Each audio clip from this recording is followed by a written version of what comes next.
And our next talk of the town, as we have Representative John Petersburg join us today for a recap of the legislative session and the overtime period you guys worked as well. Let's see, where should we start? Oh, I guess we'll start with a little bit with the excuse me, extra session. Some things that came out of that was good news because after the flood damage and as far as the excuse me, the county building. Want to talk a little bit about that to start it off, John? Absolutely, and again, thank you, Lauren, for having me here. It's nice to be back in the district and getting back into a parade season time. And I imagine I'll probably see you at Ellendale this weekend. Oh, everywhere. But it is a parade season, and I enjoy getting out and visiting with everybody as well. Special session was kind of a roaring day. It was all day Friday here a couple weeks ago, and we did get in the bonding bill, which was one of the 5 bills that we passed that day. In the bonding bill was a $4 million appropriation for the Steele County Public Works building. As most people know, it's been a work in progress trying to get that figured out with Homeland Security and FEMA as to what reimbursements would be coming from federal assistance, how much money that the local county would have to provide, and other funding. And it sounded like, from my information from the county commissioners, they needed another $4 million really to help them finish the project. And that was included in the bonding bill so that they now they're able to move forward. Obviously, there's still nothing extra in that, so they're going to have to be still frugal about how they put together their building, but it will be a great help and certainly a help to local taxpayers that won't have to come up with at least that $4 million. Mm-hmm. So that was very appreciative. The other probably big item was the K-12 bill. That was the original bill that the governor vetoed. We ultimately passed a very similar bill to what we had presented to the governor, only we did add another $125 million onto the bottom line to help make more funding for the formula for the school districts, so that we're at now 2% and 2% each year in growth in regards to that. We're still at well over $1 billion new money compared to last year, but most of that is being spent in catching up with the extra costs of all-day kindergarten that will now be fully implemented from this point forward. But this has been very helpful. The school districts that I've talked to, Mark Sebring from the school board here, as well has said that they're very appreciative of the funding and they're satisfied with the funding mechanisms. It's allowed them to keep their staff and move forward. So we're very thankful about that piece as well. I know transportation's dear to your heart. Talk about roads. Well, the bill that we finished at the end of the session was much more of a scaled down version than we wanted to. There got to be a holdup with the Senate and the governor not wanting to talk about any kind of major omnibus transportation bill unless it was tied to the largest gas tax increase in state's history. And we just didn't feel that was necessary with the surplus that we had and the ability for us to put the same amount of investment into transportation. So we did a small scale back version, but because we didn't do the large bill and because the tax bill was also held up because of it, there's still about $1 billion of the surplus for next year, and we will continue working on that bill next year and have something available. I am very confident of that. For next year to get going with that.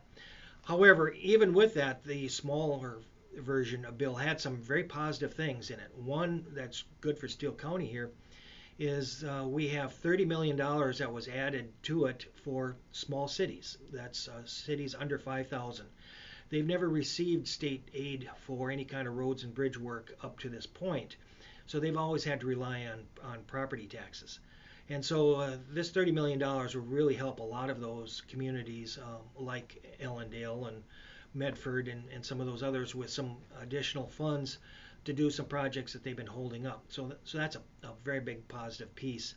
Beyond that, there's enough money in the bill to do all the normal maintenance and budget for the transportation.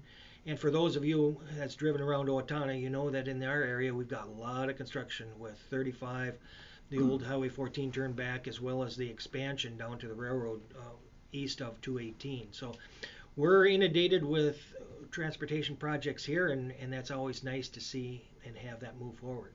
So like a small town like Ellendale, if they wanted to, I don't know, widen a street, they had to go through tax dollars. But now they actually will have some money in their hands and say, "Hey, here's the cash. We can do it." Or it's not that simple, but you can probably explain better how that would work now.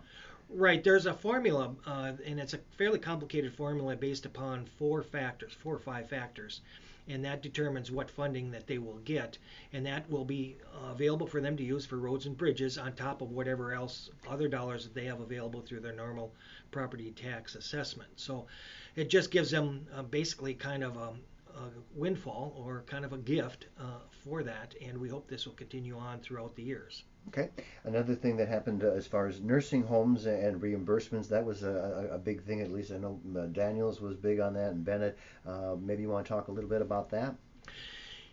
You know, for many years, the reimbursement rates for various nursing homes have varied depending on what their costs were, and that has never really been addressed until this year.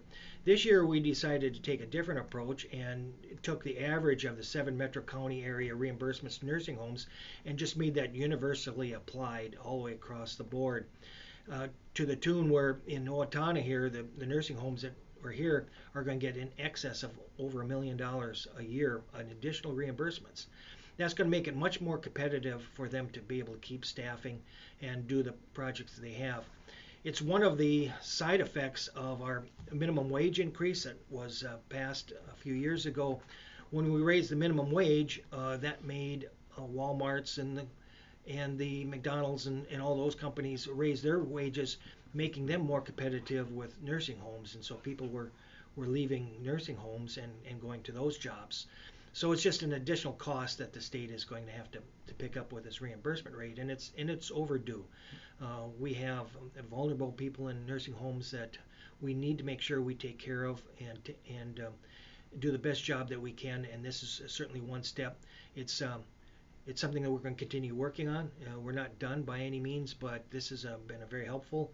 Talking to the nursing home executive directors and so forth, they're very appreciative of these dollars as well. I've been picking the topics. I'll let you tell me something that made John Petersburg go, all right, clap your hands and say, boy, I'm glad to hear this, or I'm glad this happened. Well, the two that we just talked about, the $4 million for the Steele County as well as nursing homes were really key. Okay. I also like the fact that we're still working on transportation, and I think we have a great opportunity to do that. There are a couple other things that we're really working hard on. That was the avian flu outbreak this year, and the Ag Bill, the Environment and Ag Bill, actually include dollars for continued research, continued work with diagnose as well as determining what flocks are contained, and that's really something that's important. We need to have facilities that can actually handle outbreaks like this and deal with it.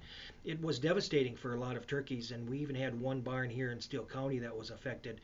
And so it's tough for them to be able to recover from a total loss on their productivity. So that was a possibility. I think K-12, which is also important to our kids here, was good, in which we talked about scholarships for early childhood development as well. That's going to be really target individuals that need help, and I think in the long term that'll help the achievement gap that we need to, especially in the minorities around Minneapolis, St. Paul, but even some around Owatonna here. It gives them an opportunity to have access to our pre-K programs that are already in existence today. So I think that's a positive piece. I know some people have been concerned about the buffer strips that had been talked about and the governor really pushed. We did quite a change from what his original plan was this year. The buffer strips now are still in law, and we've always had them, but the expansion from the 1 rod or 16.5 feet to the 50 feet that the governor had, which was a little excessive, has been scaled back in two very important ways. One is no longer is it one size fits all, but the other is in who's going to direct and manage that particular program. In the current legislation, the soil water conservation districts, which are locally governed and locally elected, are going to be working with farmers on a one-to-one basis and determining exactly what is the best for their particular situation. There are some waterways and ditches that have berms in which water can't even run into the ditch that obviously doesn't need that kind of width. And then there are others that are very sloping that probably do. But in either case, we need to understand that there is a cost to the farmers and there's a loss to the farmers. And we want to be as conscientious about that as possible and believe that local people elected by them through the Soil Water Conservation District would probably do the best. The last thing that I'll just quickly mention is that in our higher education bill, the 2-year colleges and technical schools, we did have funding in that to freeze tuition for both years, both this year and next year. The 4-year institutions only got a tuition freeze for next year. So this year there'll be some adjustment of tuition. But one of the concerns that I have about that is that we're just putting money into the system, and we haven't really figured out a way of controlling those increases in costs rather than just giving more money from the state. So that'll be something that we'll continue to work on, and we hope that will come to fruition here in a year or two. Okay. Representative John Petersburg, and I guess we'll give you a few more seconds. Anything final last words you'd like to say in wrapping it up today, John? No, just that it's very appreciative of all of the support that I've been given and the opportunity to serve this community up in St. Paul, and how great it is to be back here. And if anybody has any questions, please contact me, and hopefully we'll see you at some of the parades coming around, and I'll wave, and hopefully you can wave too. Okay. Representative John Petersburg, our guest today on Talk of the Town on AM 1390.